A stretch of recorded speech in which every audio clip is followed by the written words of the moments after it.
Students, as you people are studying about respiration in human beings, that part we have completed. Today we will start respiration in plants. Students, we are studying about respiration, second chapter in biology. As we have completed human respiration, so today we will start respiration in plants.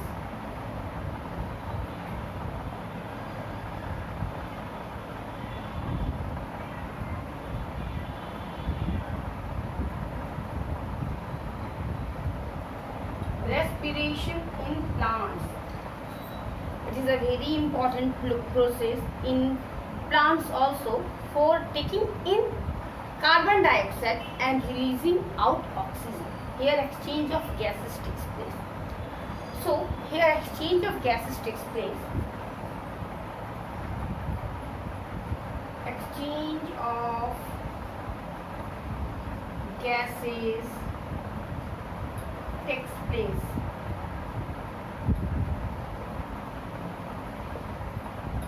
Second point is diffusion. Diffusion takes place.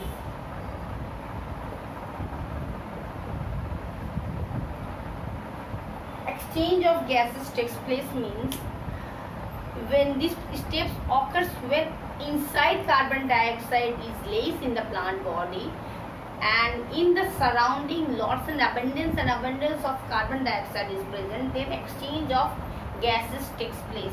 The plant is taking in oxygen, taking in carbon dioxide and releasing out oxygen, and this oxygen is again absorbed by the human beings for the purpose of further respiration in the body, and occurs by a process known as diffusion. Diffusion is the process in which solvents, in which water molecules flows from higher concentration to lower concentration, flows from higher concentration to lower concentration.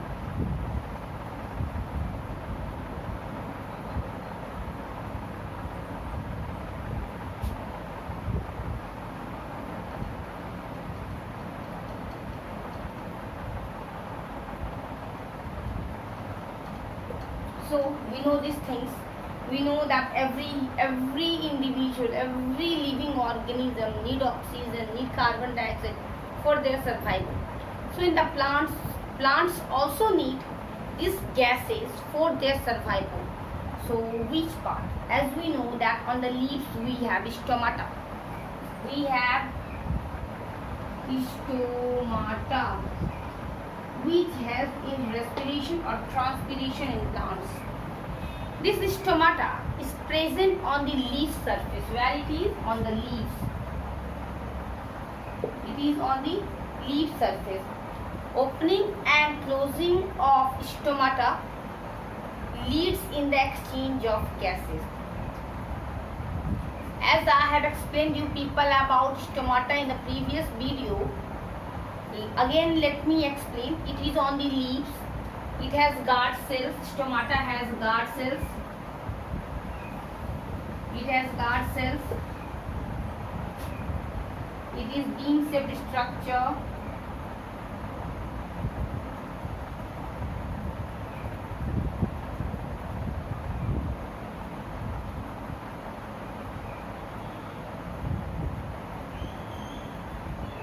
It is a rough diagram. When this guard cell is opened, due to the turgor pressure created inside, then the outside carbon dioxide enters in this and inner oxygen gets out. In this way, the process of transpiration goes on. This exchange of gases takes place on the leaf, lenticels on the stem, lenticels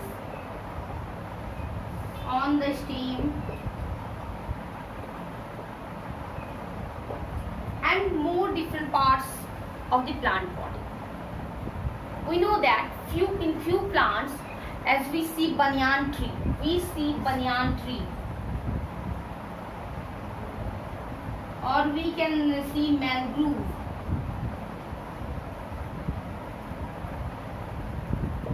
Mangrove trees.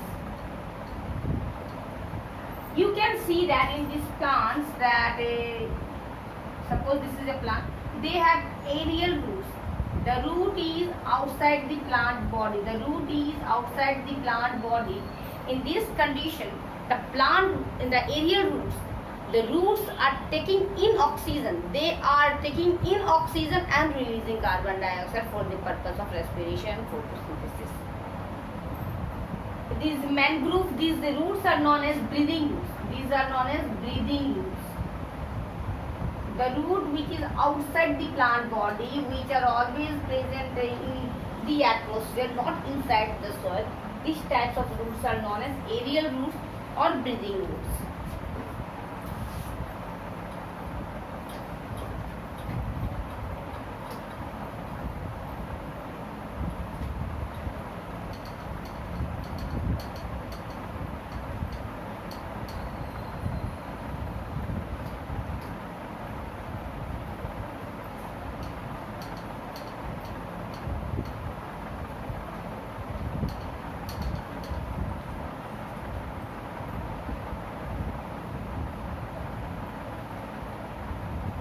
So, when we see some plants like orchid plants, they are also having a special part in their body which leads in the gaseous exchange, that is the tissue. So, these are the parts. I said you earlier, the breathing root or known as aerial root, which is always outside the plant body, which can be seen in the banyan tree or in the mangrove. This helps in taking in oxygen and releasing carbon dioxide for the purpose of photosynthesis. In orchids, tissues are the part which takes in atmospheric oxygen and releases carbon dioxide. So in the same way, each and every organism hence it requires gaseous exchange for their further life process. They need energy. So these plants also need energy. From where they get energy? How they get energy? They get energy in the form of water and mineral and gases. So from where this water and minerals comes in the plants? It comes in the plants through soil, atmosphere,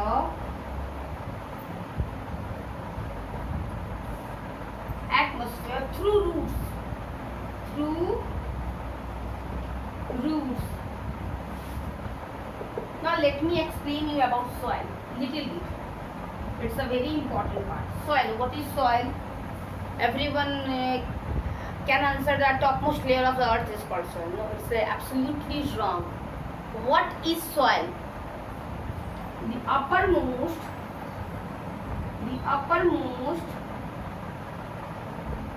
layer of the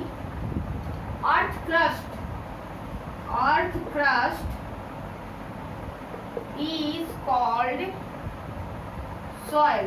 Why I am saying crust? Because on the layer which we are living, it is the crust layer. The earth is having 3 layers.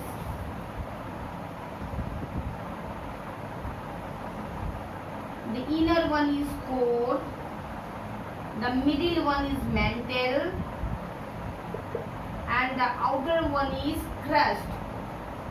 We people are on this layer, the crust layer.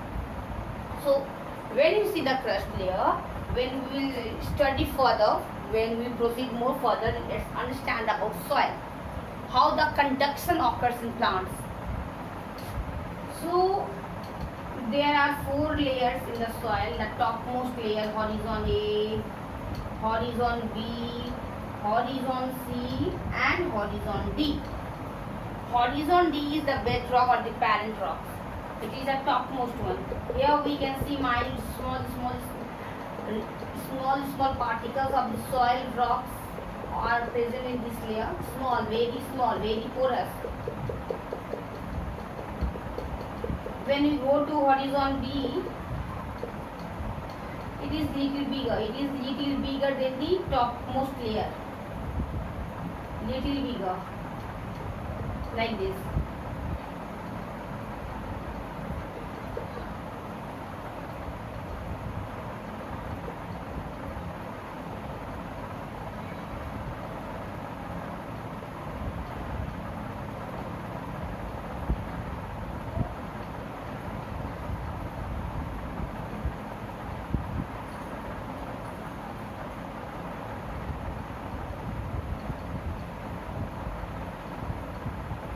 Again we go little down, it is more bigger. When you dig the earth, we can see it. Big rocks like structure is present in this layer.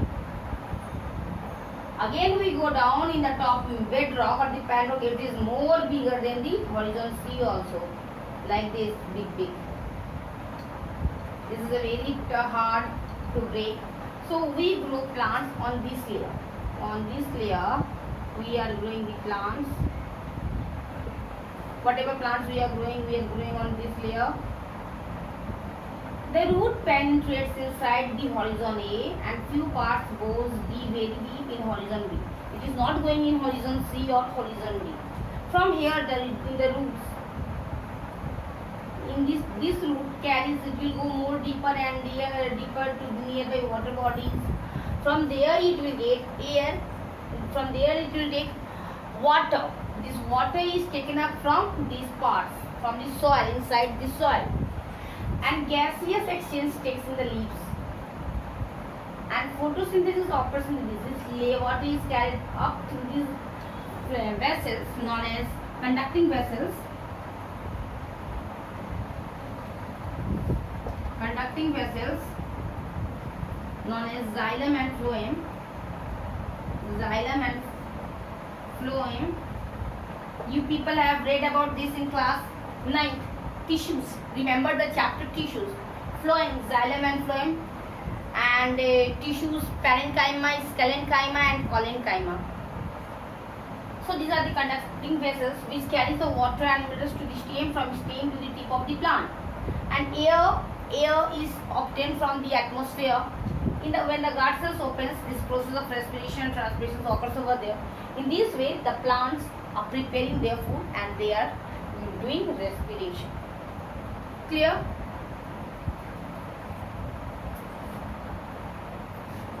Study about conduction within the plants. What happens here?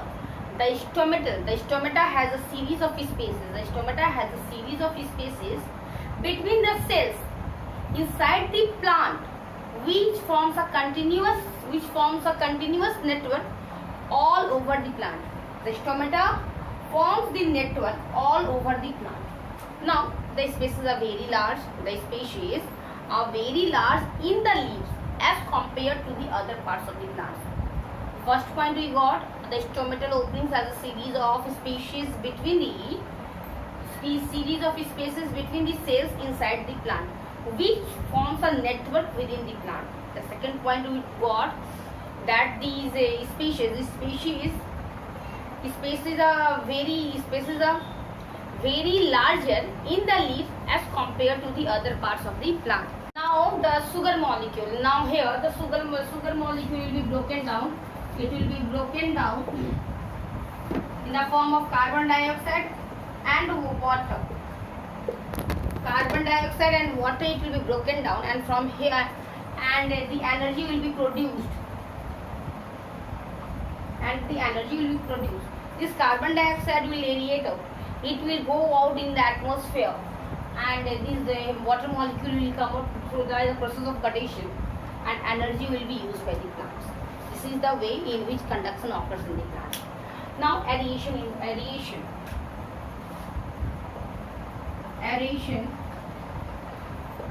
by roots. We know that plant aerate by roots also. As I said you people that plants, the roots goes inside the soil. The root goes inside the soil. Suppose this is a root. There are various type of root, tap root, fibrous roots, and in this root we have a small root here. This root here take oxygen and water from the soil. oxygen and water from the soil for the purpose of photosynthesis. Then these are taking water. Suppose there is a plant which is in a very wet area nearby a pond. What it will do? It will increase the air spaces in the body, and if it will increase the air spaces in the body, it has the adaptability. They will adapt themselves to survive in that condition. Anyhow, suppose we people are going in a desert area, we don't have the habit to live over there. Then there is adaptation in our body, that a particular changes occurs in our body to survive in that condition. The same here occurs with the plants. They will survive in that marshy areas also by increasing their air species. In the same way, what happens? Suppose there is a area, waterlogged area. There is a very less supply of oxygen in that area. Then what does the plant do? How they will survive? Then the plant again increases their air species, and they will take oxygen from that waterlogged area only, and then they will survive. In that condition, the plants are taking outside carbon dioxide out from all different parts of the body to survive in that area. This is the process of aeration. Aeration is the process in which plants are taking air. Air means carbon dioxide. Exchange of gases are taking place through the different parts of the plant, like lenticels in the stems, by roots, leaves, and different parts. So the root hairs carries water and oxygen from the innermost part. Leaves and stems are carrying they are absorbing it from outside. And in this way, this adaptation occurs. When we see some mangrove trees or banyan trees, they aerate through the outside roots, the breathing roots. They are taking in oxygen. For the purpose of respiration, for the purpose of photosynthesis. And when they are doing photosynthesis, the carbon dioxide gas is again released out in the atmosphere. This is the process of aeration. Then we will do an activity now, which is given in your book. Name of the experiment is to prove heat is liberated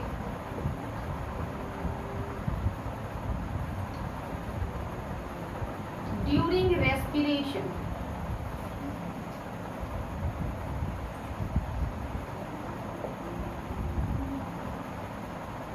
Please note in your notebook. This is activity in which we will see that heat is evolved during respiration. So what you need? What are the requirement?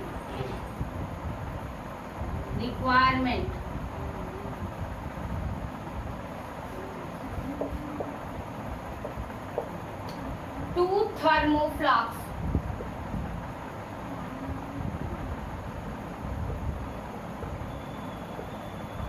Two thermometer.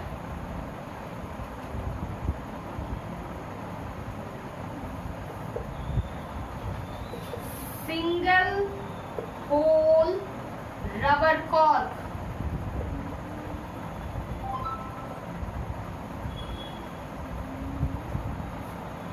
Germinating seeds.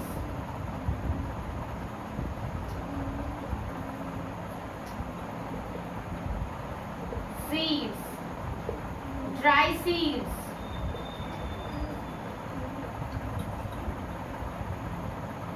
Procedure. Note down in your notebook whatever I am saying.